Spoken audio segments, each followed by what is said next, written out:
Hello friends, welcome to my channel. இதுதான் என்னோடய first mini vlog. எங்களை பற்றி சொல்லணும்னா எங்கள் ஃபேமிலி ஒரு நியூக்ளியர் ஃபேமிலி தான். நான், என் ஹஸ்பண்ட், எங்களுக்கு 3 இயர்ஸில் ஒரு குட்டி பேபிகள் இருக்காங்க. ஸோ இன்றைக்கான வீடியோக்குள்ளே போகலாம். அங்கே என்னோடய டே மார்னிங் 5:30க்கு ஸ்டார்ட் ஆகும். வேக்கப் ஆனதும் வாச தெளித்து குழம்பு போட்டுட்டு நெக்ஸ்ட்டு டீ வச்சு குடிச்சிக்கிட்டே தான் என்ன பிரேக்ஃபாஸ்ட் பண்ணலான்னு திங்க் பண்ணிகிட்டு இருந்தேன்.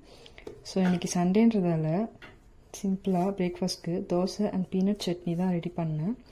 பீனட் சட்னிக்கு ஃபஸ்ட்டு பீனட் நல்லா ரோஸ்ட் பண்ணிவிட்டு கூடவே ஒரு கடாயில் 2 காஞ்ச மிளகாய் 2 பல் பூண்டு போட்டு ஃப்ரை பண்ணிவிட்டு கொஞ்சமாக புளி அண்ட் சால்ட் சேர்த்து கிரைண்ட் பண்ணி சாப்பிட்டா சூப்பராக இருக்கும். அண்ட் யாருக்கெல்லாம் தோசை வித் பீனட் சட்னி இந்த காம்பினேஷன் பிடிக்கும்னு கீழே கமெண்ட் பண்ணுங்கள்.